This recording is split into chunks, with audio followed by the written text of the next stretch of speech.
Week 12 in the books. 2 weeks left of the regular season.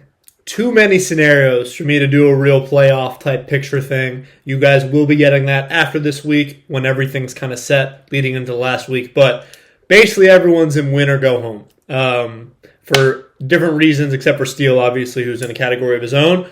As I just said in the chat, 5-0 on the week for predictions for the first time all year. So we're pumped about that. I don't know how many times I've even done that in league history. It never happens.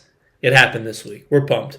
Let's get into the standings as well before I dive in. We got two teams at 4-8 now. Ford and Chase, the dumpster fire, is catching up. He's not going to catch up on the points. He's about 200 points behind. So in order for Ford to get out of last place, he's either going to have to win two and Chase needs to drop one, or he needs to win one and Chase needs to lose both. So that's Ford's scenario to not getting last place. It is going to come down to the two of them at this point. No one else is gonna drop below Ford. So everyone else, even if they lose out, will be at the same record. I think that's not true actually.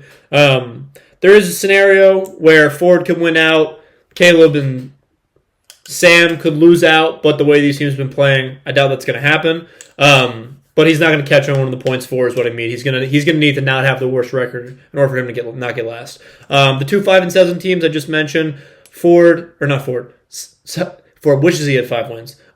Sam and Caleb, hot on the tail of Najee Nation, Derek, and myself at 6-6. We got the two teams at 6-5-1, who that tie is really saving them from the playoff stuff. And then Steele all the way alone at the top at 11-1. He clinched a first round bye last week. He's just playing this out for fun. We already have our winner and lose the week videos, so thank you Najee Nation and Caleb for sending those over very promptly. We'll kick off with those. We'll get into the recap, and then we'll move on to predictions. But first, we'll hear from our winner of the week. Winner gets to go first. Caleb, how we feeling? What's up, everybody? Me again. First of all, shout out to Ben for getting my team really motivated to play this week. Talking about how we were going to be his get-right game against the 4-7 team.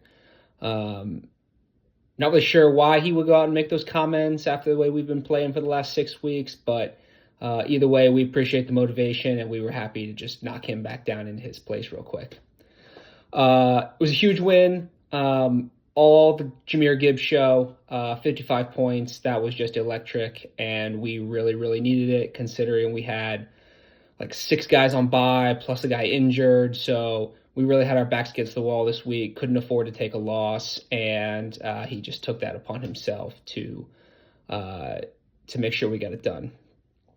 Coming down the stretch, we are still outside of the playoff picture, but inching closer every week.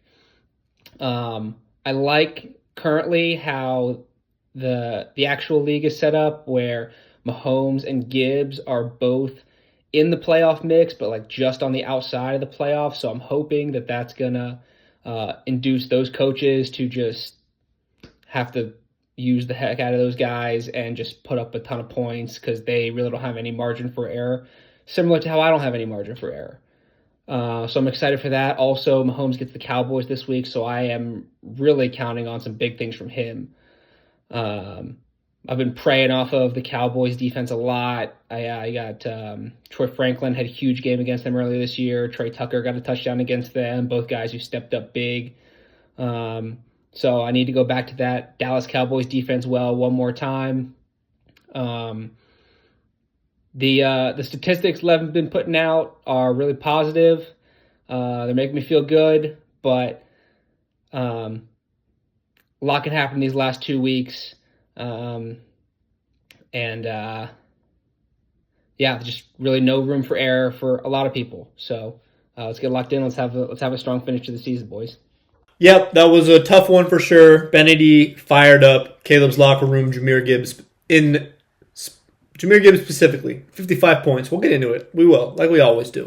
But yeah, you look at it. You look at the record, and you're like, oh, I got a nice little 3-7 team on or 4-7 team on the schedule.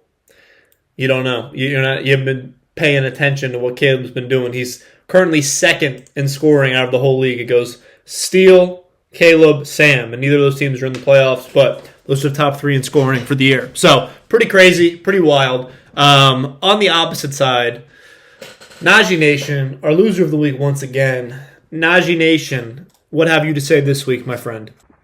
What's up, boys? Najee Nation checking in. A lot of L's this month. Winless in November. Me, Levin, and Sam also winless in our men's league in November. So you stack it up. It's a lot of L's for your boy. Kamish, I thought there was a chance he was going to be loser of the week. I barely eked him out for it. Hope he feels good about his second to last.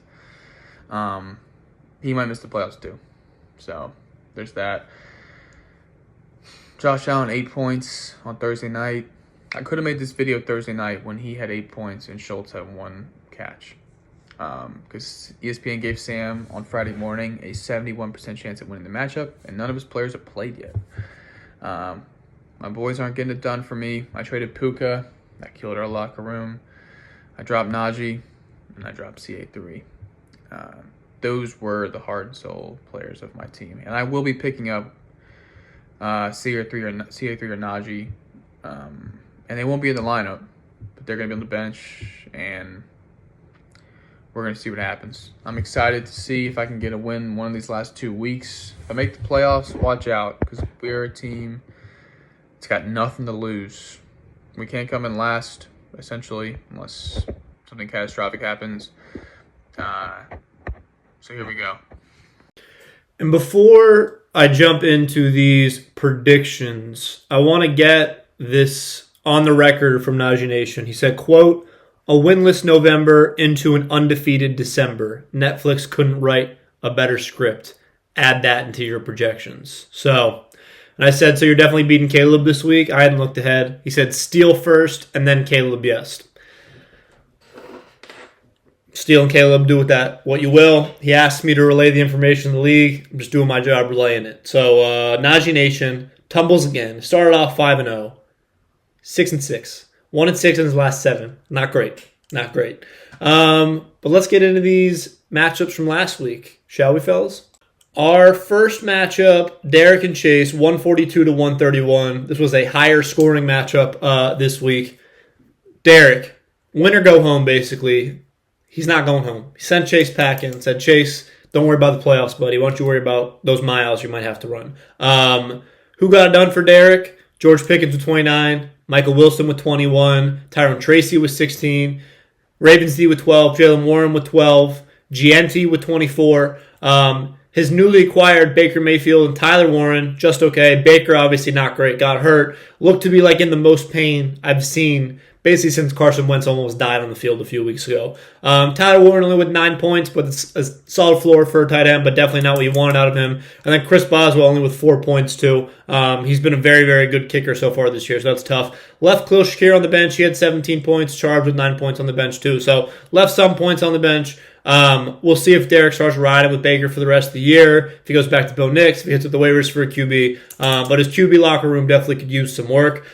Chase's side of the matchup, 4-8, 9th place. Definitely not what you want. He's safely, I'll say, out of the playoff picture unless he scores 300 points over the next couple weeks and can make up some ground on the tie differential and get some help. Jalen Hurts was his best player this week, 30 points, 131 points. That's normally enough to get it done. That was right smack dab in the middle for this week's scoring. Was not enough to get it done this week, unfortunately. Who was his biggest disappointment? Kyron. Kyron with 5 points. Nico with 8 points. Travis Kelce with 8 points. Everyone else is pretty decent. His newly acquired Juwan Jennings, 15 points, and then he punched the Panthers DB at the end. Rio Dowdle was just okay with 11 points. Devontae Smith was solid with 14. Falcons D, bounce back week after getting negative last week. I rode with him again, 15 points this week. Michael Badgers, who was 7 points. You'll be happy if you get 7 from your kicker, right? But yes, tough one. Tough one for sure. Kenneth Gainwell with 18 on the bench too. So, if you play Kenneth Gainwell over Kyron, which no one would in their rightful mind, but you'd win. So there was a path to victory here for Chase. Not one that many people would have taken, but there was one nonetheless. Chase drops to 4-8. 4-8, 9th place, tied for last. Derek gets a much-needed win, sitting at 500 in 5th place. Matchup 2, Ford and Chris. Ford gets a much needed win here. 148 to 113. One of the second highest scorer of the week. Good on you, Ford. We love to see that. Who got it done for him? A few guys. He had a few high scorers this week. Wandale with 30, Kareem Hunt with 20, Emmanuel Wilson off the waivers with 26, the Browns D with 17, Tyler Loop with 11, Stafford looked great in the first half with 22, and then his running back room absolutely pooped the bed. DeAndre Swift with 1 point, Woody Marks with 7, T. Higgins got concussed at the end of that game. That was a bummer for sure, and he's missing this week against the Ravens.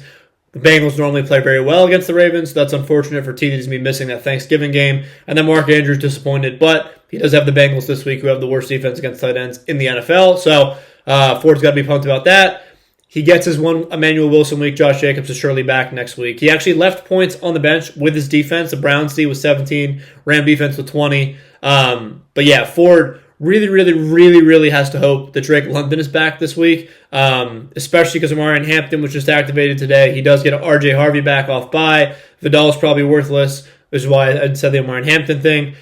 Drake London, you got to have him back. Ricky P hasn't been great this year either. So on Chris' side of the matchup, 113, second lowest scorer this week. Dak got it done for him. AJ Brown got it done for him, 27 and 25. Jake Bates with 13. Everyone else is pretty meh. Breece Hall with 13. Jordan Addison with 0, not a single catch. JJ McCarthy is just that bad. And I mean, that was who we plugged in for Jamar. So he could have just left Jamar in. It would have been fine. Kittle with 13 was solid. Rome was not good. Diggs was not good. Ramondre clearly has fallen back to the second running back. Trevin Henderson has taken over that backfield. At least that's what it's looked like. JJ McCarthy did not fire the boys up in Chris's locker room. 0.48 points on the bench. He has since been cut before I've even made this video. So Chris's bench is interesting. He's got an extra kicker. He had JJ McCarthy. Just an interesting little locker room there. He does get Pacheco back off of the IR. He's been activated, I believe. So we'll see if Chris plugs him in this week. Big matchup against me, but we'll get to that later in the video. Ford. This was a much-needed win. A lot of people were much-needed. This was really needed for Ford. He gets a win here. 4-8, still in last place, but there's hope at the end of the tunnel. Chris, 6-5-1, drops another one, currently sitting in third place. Matchup 3, Sam and Rory. Sam gets a win here, 134 to 105. Sam 5-7, 8th place. Rory drops to 6-6, still in the playoff picture. This one wasn't really close. You know, the whole day, the whole matchup, it felt like Sam was going to win this game. The Thursday night matchup, Dalton Schultz caught the ball one time. Fairbairn kicked a couple field goals. Josh Allen only had 8 points. So Rory did not get off to a hot start on that Thursday night game. Who got it done for Sam? Rashee Rice with 24, CMC with 27, Derrick Henry with 22, Devontae Adams with 23. So he had 4 guys score above 20, 134 again. That's pretty solid. You score above 130, you're going to have a good shot to win. He had a couple guys really disappoint. Bicel Tootin getting in over Kenneth Walker. Questionable decision, but it was reported Kenneth Walker had some injuries beforehand, so I get the rationale behind it. But 1 point, 13 points on the bench, left some points there. Alec Pierce, disappointing game. Christian Watson on the bench with 9 points. Brock Bowers, a little disappointing, 11 points, but the Browns defense is very good. Brock Purdy looked atrocious on Carolina. That first half, when Sam and I and Roy were getting our butts whooped in men's league, Brock Purdy was also getting his butts whooped by the Panthers defensive back. So, tough sledding there. But Sam, I think he's going to get Jackson Dart back this week. He's going to be in good shape for sure. On Roy's side of the matchup, we talked about how he got off to a bad start already. Quinchon scored twice. He looked good, but he did get hurt, and then he came back. Pittman caught a touchdown, which saved his day. Zay Flowers with 11. Saquon and Javonte. Saquon has not been good this year. Javonte started off super strong. Has cooled off a little bit, but yeah, tough one for sure. Najee Nation really needed this one. He's got a brutal end of the schedule. He finishes with Caleb, Derek on one of his good weeks. He had me. Then he has Sam. Then he has Caleb. Then he has Steele. Or whatever that order is. He's playing the 3 top scorers in the league his last 3 weeks of the season. So it's tough sledding in Najee Nation. He's got to get he's got to inspire the boys. Because right now he's trending towards missing playoffs. That's starting 5-0. Sam, 5-7, right back in the mix of things. 134 to 105. Rory drops to 6-6, still in the playoff picture, but hanging on for dear life. matchup for Caleb and Ben. We talked about this one a little bit already with Caleb's winner of the week video. So yes, Caleb was the highest scorer this week, 153 points. Who got it done for him? Jahmyr Gibbs, 55 points. You got a guy scoring 55 points, you're going to be in pretty good shape, even if the rest of your team kind of takes the day off, which a lot of Caleb's team did. He had a lot of guys on bye this week with Akane and Lab McConkey, but Jahmyr Gibbs picked up the slack. Hunter Henry looked great with 24 points. He honestly should have scored another one. They called a rub flag on Matt Collins, which probably was the correct call, but he had another touchdown that came off of the board. 24 points there. Harrison Mevis, the Rams kicker, 13 points. Good waiver wire pickup. Mahomes was 17. Trevion looked serviceable with 11 points. It looks like he's going to retain that RB1 role even with Ramondre back. But the Patriots' offensive line, we did lose 2 starters. That got to be a little concerned there. Me as a Patriots fan, Caleb is a Trevion Henderson owner. Trey Tucker was mad. Jerry Jeudy with probably the worst fumble I've seen all year. If you have not seen it yet, please go watch it. He's a bum. Steve Smith was right there. And then Kyle Pitts, disappointed, 4 points. Andre Iosavash, I believe, caught a touchdown. No, just 4 catches for 60 yards. So he just had a good game. Ben's side of the matchup, he needed Josh Jacobs this week. He did not get Josh Jacobs. Josh Jacobs did miss. Jordan Love was disappointing with 7 points. ETN was great with 20. Amon-Ra was fantastic with 29. Bam Knight, serviceable, is the RB2 with 13 points. Olave's been good. He's quietly sitting at the wide receiver 9 on the season. Goddard and Dubes just disappointing, 4 points each. Juwan Johnson with 10. Patriots D with 10. Kyra Sanders with 8. So 124 points. Bottom half in scoring. Tough one for Ben for sure. Caleb, winner of the week. He's win. I don't know who he plays this week. If he wins and Rory loses, he's back in the playoff picture. So there's something to keep out for. I think if he wins or if I lose, or there's another guy who's 6-6, Derek loses. So he needs some help, but if he keeps winning, he's going to end up in the playoffs because he plays some of those guys down the road. So I think, yeah, we'll get into the matchups later. I'm getting ahead of myself, but big win here for Caleb, 153 to 124, 5-7, 7th place, just outside the playoff picture. Ben drops another 6-5-1 in 2nd place. Our last matchup, me and Steele. Steele wins 131 to 113, 11-1, 6-6. This is a tough one for me because Steele scored 131. That's lower than what he'd been putting up. This was a winnable game for me. Purely coaching errors here, coaching mishaps. Lions defense, we were hoping for a Jameis pick 6. Obviously couldn't have gone poor. The only one who started a defense that got negative points this week. That's tough for sure. We hang our head on that. And then our wide receiver 2, Josh Downs. We had Jaden Higgins in. Sam texted us basically making fun of that. We pulled him out. We listened. We looked at the waivers. We thought about grabbing Greg Dortch, and we're like, we don't want to go too many Cardinals players. And we should have, because Josh Downs 3 points, Greg Dortch 16. So that would have been 13 points. We would have played a normal defense, would have not had negatives. So this was a winnable game, but we choked it. Dave Montgomery's been real disappointing the second half of the season. Jahmyr Gibbs just looks too good. Unfortunately for me, Drake May, 15 points. He had a touchdown called off, as I already talked about. But, he's cooled off a little bit from a fantasy perspective. He's still sitting as the QB2, but over the last 4 weeks, 16, 18, 15, 15. So he's cooled off significantly since his very hot fantasy start.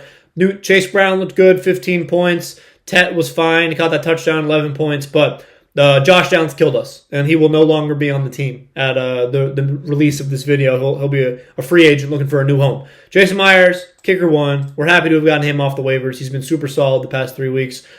Steele side of the matchup, basically it was just JSN and the Packers defense, honestly. JSN with 37, Packers D with 18, Puka was just okay with 16. That last Cowboys drive, that was tough, for sure, because Jake Ferguson caught the ball 3 times, and then Brandon Aubrey hit a field goal. So that was a 10-point drive for Steele just on that last possession after the Eagles turnover. That sucked. Lamar's clearly injured. He didn't play well. Jonathan Taylor, only 8 points. He's still sitting at the RB2, but did not play well. And I like that Steele has said that the manager's unlikely to trade him. Same with Bijan. That's funny. Bijan disappointed with 14. Justin Jefferson obviously has not been great with J.J. McCarthy at the helm. 8 points on the week. But this was a winnable week for me, and we did not take advantage of the opportunity, which is unfortunate. Steele, he's already clinched first place. He could literally play no one for the rest of the year and still get first. Doesn't matter. But where's the fun in that? He wants to win each week. I dropped to 6-6. We're still in the playoff picture. We're feeling okay.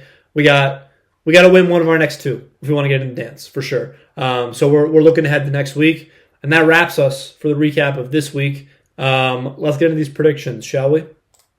Week 13 is here. A lot of great matchups this week. Every game matters. We're pumped. It's a good time to be in the league. First matchup, Sam and Derek. And these two teams have played previously. Every single matchup, we've played each other except for me and Chris. But Sam comes in at a 22-point favorite, which is the highest spread that we have through this week, 150 to 128. These two teams did play previously in week 4. Derek won by a score of 174 to 144. So that was crazy. Both these teams are looking very different now than they were in week 4 when they played each other. Lots of trades. We'll do Sam's side of the matchup first. But Derek at 6-6, Sam at 5-7. Like, this is a massive game for both these teams. If Sam wins, I'm not going to say he's guaranteed to get in the playoffs, but he's got a pretty good shot of it with his point differential. If Derek loses this game, he's cooked because Caleb and Sam both will have him on the point differential. I already have him on the point differential. He might be able to beat Najee Nation on the point differential. It's all up in the air. But this is a big game. Sam's side of the matchup, his team's looking great. Outside of his QB right now, he has Jacoby Brissett in. If I had to guess, I would say he's going to end up starting Jackson Dart against my New England Patriots. He did practice today, so he looks like he's trending towards coming back. We got CMC against Cleveland. Not a great matchup, but he's the RB1. It's supposed to snow, which would not be good for Brock Purdy, but they probably pound the rock. Derrick Henry against Cincy on Thanksgiving. We got Rashee Rice against Dallas. I think that's the Thanksgiving game too. Yeah, it is one of the Thanksgiving games. And then J-Mo after the Zero Burger last week, he's staying in the lineup. Brock Bowers, Devontae Adams, Kenneth Walker. So this matchup, especially, a lot of revenge games going on. We got Kenneth Walker. He used to be on Derek's team. He was originally drafted by Sam, traded to Derek, and then traded back to Sam. So he's been back and forth. He's still got Young Hui. He did pick up Cam Little, so we'll see. Maybe he locks in and plays a kicker who's, scored more than 9 points this season. We'll see. Derek's side of the matchup. Obviously, he's got Baker in right now. I don't think he set his lineup looking at this. Give me 1 second, fellas. Apologies, fellas, but when the wife calls and asks you to look up a hot Pilates schedule, you look up a hot Pilates schedule. Let's get back to this lineup. Derek, 6-6. Has Baker in. I would bet he plugs Bo Nixon. They're playing the Commanders, who are horrible. Sorry, Ford. Who are horrible, their defense at least. Gianti, you got to hope he plays. I know he got banged up at the end of last week. I haven't seen any news on him. Pickens has been unbelievable. Michael Wilson obviously loses most of his value, I'll say, with Marvin Harrison. Marvin Harrison potentially come back this year. Tyler Warren's been very good. Tyron Tracy's been decent. Jalen Warren's been very good. Aaron Jones, that's a tough matchup against Seattle, but he could plug in Khalil Shakir. He could plug in BTJ. I don't think he will. Maybe he gets Scary Terry back for the first time all year. We'll see. There's a lot Derek can do with this lineup. But as much as I want Derek to succeed, I think this is an uphill battle for him going up against Sam, who is projected for the second highest most points. I already said 150 points. That's a lot of points. So I do think Sam's going to take this one. If Derek gets a sweep on Sam, ends the season, I don't know how Sam recovers from that, honestly, mentally. How do you look yourself in the mirror if you get swept by Derek and then he ends your season on the second half of that sweep? But I do think Sam takes this one. Second matchup, we got Chase and Caleb. Caleb comes in at about a 10-point favorite here. These two teams did play previously in week 5. Chase won by a score of 161 to 123.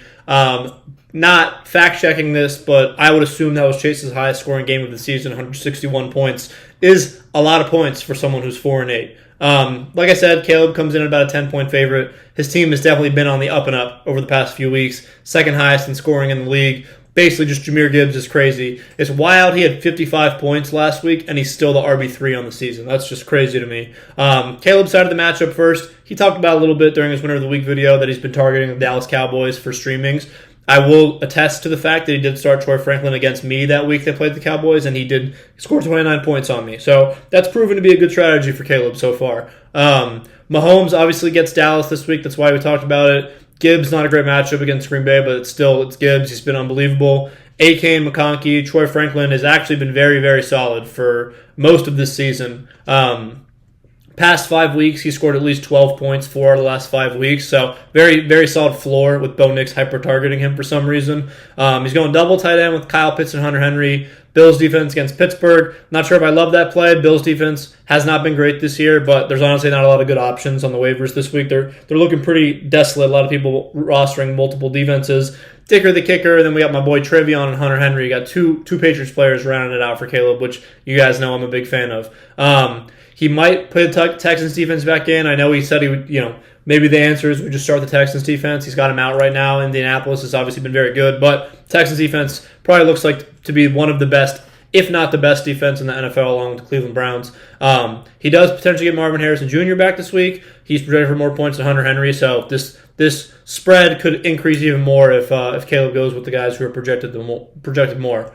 On Chase's side of it, biggest thing to note right now is Devontae Smith didn't practice the past 2 days. He was listed with 3 injury designations today with his chest, I think his shoulder, and then he was an illness. So we'll see if he plays. That would obviously be a pretty big hit for Chase. If he misses, I would assume he goes with Debo. Right now he's got Debo in on the bench, but Debo has actually been pretty solid for him for most of this year. 12 and 20 his last 2 weeks. Not great 3 weeks before that, but pretty solid. Rico Dowdle, not pumped about that if I'm Chase this week, going against the Rams, who have the best run defense in the league. They're probably going to be playing from behind most of the week, so does not look like a good matchup for Rico this week, and then he's on bye next week. So maybe Chase shouldn't have made that trade, but we'll see, right? He lost last week. If he loses this week, I've already said he's basically out of playoff contention, but you don't want to get last place for sure. Falcons defense against the Jets. Zane Gonzalez against the Jets. He's targeting the Jets. I like it. Nico Collins has not been great for where you drafted him. Kelsey's been decent going against Dallas. He will probably score a touchdown on Thanksgiving. DK has been very, very hit or miss, as I talk about basically every week. He didn't practice either. So we'll see about that. Chase got 2 of his receivers dealing with injuries. It's going to be an uphill battle for him for sure. All that being said, I do think Caleb takes this one. He's been hot. I think he started 0-6. He's 6-1 in his last 7, just the opposite of Najee Nation, and I think Steele doesn't want Caleb to make the playoffs. I'll say that. I think if Steele's scared of anyone, it's probably Caleb's team the way they've been performing. But I think Caleb takes this one. Our third matchup, we got Najee Nation and Sam's father, Jared Steele. Steele comes in at a 21-point favorite, 154-133. These two teams did play previously, and Rory won this one for Steele's only loss of the season. So Steele's had this one circled on his calendar all year. He's sitting at 11-1. His one loss was to Najee Nation week 4 when Najee Nation won by a score of 160-136 before his team fell off a cliff. A little Puka revenge game. Puka was traded away, feeling slighted by Najee Nation. Didn't want to keep him in the locker room, but we could say the same thing for Judkins, Egbuka, and Javonte, which again was a haul for Puka. I will give Rory that, but revenge game for Steele. On Steele's side of it, I've talked about it basically every week, how we trade away all of his depth, and his second flex is just not great each week, but the rest of his team's so good it hasn't really mattered. Right now he's got Parker Washington in for a second flex spot. Lamar is clearly injured. He has not looked like himself over the past couple weeks, 4 and 7 points respectively. JT obviously has been fantastic, but last week against KC, that was not a great matchup. He gets another tough matchup here with Houston. Bijan hasn't been great. Justin Jefferson hasn't been great. JSN and Puka, I think, are really doing the heavy lifting for Steele's team right now. JSN, obviously the wide receiver 1 on the year, hasn't scored less than 13 points all season.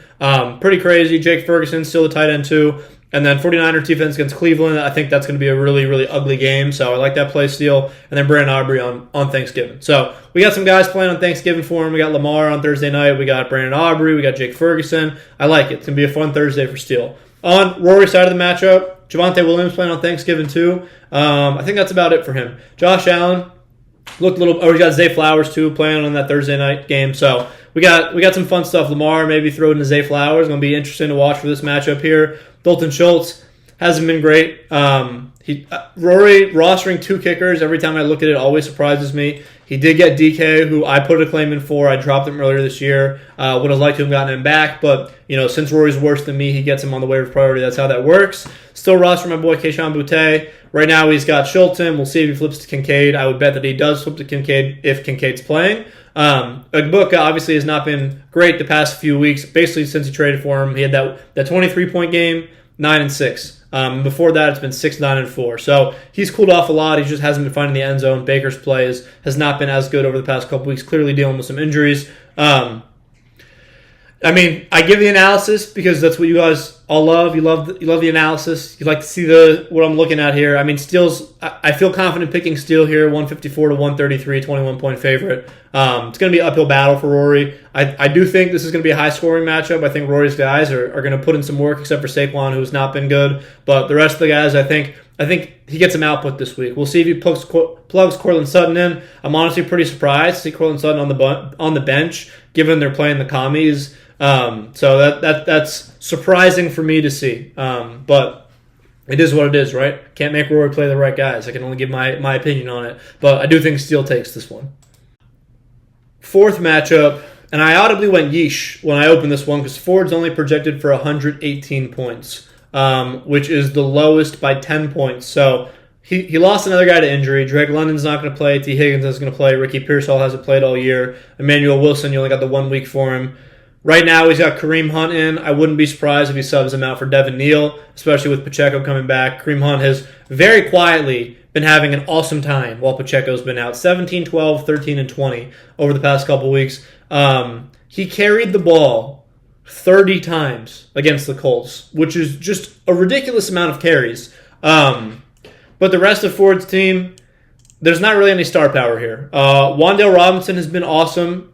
Ford did get him off the waivers after Chris dropped him. I remember that because I put a claim in for him too and I didn't get him. RJ Harvey and Woody Marks got some rookies that need to start producing. Ford's going to avoid last place. Woody has had all of the opportunities. He hasn't found the end zone the past couple weeks. RJ Harvey, if he's not going to find it against the commies, it's probably not going to happen for him this year. Rams defense against Carolina, I like to play. Tire Loop, Thanksgiving game, I like that too. But yeah, Ford's clearly very banged up, and Josh Jacobs is back, which does not bode well for him, especially because Ben has Josh Jacobs. And on that note, Ben's side of the matchup, no one's on bye this week, so Ben has basically all of his guys. Garrett Wilson's still not playing. I doubt he comes back this year. Olave with a question mark next to him. He was limited due to a back injury. That guy's the most concussed guy of all time, but he'll play through it. Herbert really hasn't been great since the beginning of this year with Rashawn Slater not playing and Joe Alt not looking good. He had 3 points last week. Josh Jacobs, obviously, he's been amazing when he's been in. ETN has been very, very good. Where was that last year? Amon-Ra's been very, very good. Goddard's been just okay. Waddle, I think, has a good week this week. Romeo Dubes, we'll see. You can never really pick the Packers receiver that's going to do well. If they do, they just pound the rock, and doubling up on a Packers receiver and a Packers running back is tough. The Lions defense really hasn't been great. They're supposed to be good, but they really haven't been great the past few weeks. Patriots defense against the Giants. I think Ben has a better team on paper. I do, but something about me really wants to pick Ford here. I know he's a 20-point dog. I know it would be the stupid thing to pick him. And I think I mentioned if I had these two teams did play previously week 5, Ben won by a score of 126-78. So everything in my brain is telling me Ben won by 50 the last time they played. He's a 20-point favorite. Don't pick Ford. But I'm going to pick Ford. I don't think he's going to win, but I'm going to pick him. I'm going to give him that vote of confidence. We're going to inspire him not to get last place because it would be very funny if Chase gets last place after complaining that the punishment wasn't bad enough and adding the second mile. So I think Ford's going to take this one. Our last matchup, and this is our closest spread this week. Most of these games are not projected to be close. Me and Chris, the Illuminati versus the Illuminati is a lie. I come in at a 3-point favorite, projected for 147. This is a very high projected total, both teams in the 140s. I'm very concerned about Jamar Chase this week going against Baltimore. He always seems to erupt against them. It's going to be the big time, game off of suspension, no T. Higgins, he's getting Joe Burrow back. So I'm very scared about that. I'm going to get that out of the way right now. I think he's going to score at least 35 points. Odunze has been very, very hit or miss. He's not been very consistent. He started off super hot, and then after the bye, it's been 5-5, 18-0, 26-8. So you can't really get a read on him. Seahawks defense, good for me. The J.J. McCarthy got benched for sure. I'll say that. If they would be scoring at least 25 points if McCarthy wasn't benched. Tough to be going against Diggs. He's been super good all year. I try to get Chris to trade him to me. I probably will try again. But yeah, and then A.J. Brown, that's tough too if Devontae Smith misses. I might be in some trouble here. I think Chris has a lot of guys set to explode in a few different places here. Obviously, his biggest issue has been his running back room, with Breece Hall really just being just fine for most of this year. He's only had one game where he scored more than 20 points, and he scored less than 10 points 5 different times this year. So, and then Ramondre, who's ceded work to Trevion since he got hurt. 5 points in that injury game. He was hurt. 2 points last week. Trevion's much better than him, so I'm happy Vrabel finally saw it as a Pats fan, and it's someone playing against Ramondre this week. On my side, team's looking refreshed. We got Dave Montgomery out of the starting lineup. He's been probably, you guys know I love Dave Montgomery. I've been a huge D-Monk guy for years, but after the 4 and 6 points last 2 weeks, we probably have to look elsewhere for those points. Jaden Reed not going to be activated this week. Unfortunate. We get John Mechie off the waivers. We plug him in if Omari and Hampton can't go, but we're hoping we get Hampton this week. It'd be nice. It'd be nice to get him. We got Drake May on Monday Night Football, so this game is going to come down to Monday night with Drake May and Stephon Diggs. James Cook, Chase Brown, CD against Kansas City on primetime on Thanksgiving. We got Tet. He's been looking good. Trey McBride's been awesome. Right now we got Jaden Higgins in. Fantasy Pros is telling me to plug in QJ, but I don't know if I trust Quentin Johnson with the Chargers offensive line. So we'll see. We got some decisions to make. This is going to be a close game. I think this is going to be the closest game out of all of the games so far. It's a must-win for me. I'm not saying it's a must-win for Chris because he has that tie, so he's basically half a game up on everyone. So we've lost 2 in a row. Been a tough schedule with Steele and Sam back-to-back. Those were tough. We wanted one of those games. We didn't get either of them. But we're instilling some confidence in the boys here. Jason Myers has been money. Pick up off the waivers. The kicker won on the year. 16, 13, and 14 over the past couple weeks. Let's get a dub here. I think we're going to get a win. I believe in myself. We're going to project some confidence in the locker room. But that wraps me for this week. And thank you all. You guys, I say it every week, but I really do appreciate this league. I appreciate getting to play basketball with Rory and Sam still, even though we're getting our butts whooped right now. It's still fun hooping with you guys. Would love to get back on the court with everyone if possible. I don't know how we make that work, but it would be a lot of fun if we could run 5s. Maybe for the draft this upcoming year, we could find a place to play or where we golf too. I think that'd be a lot of fun. Happy Thanksgiving to you all. Hope you all have a great time celebrating. Safe travels if you are traveling. And go Pats.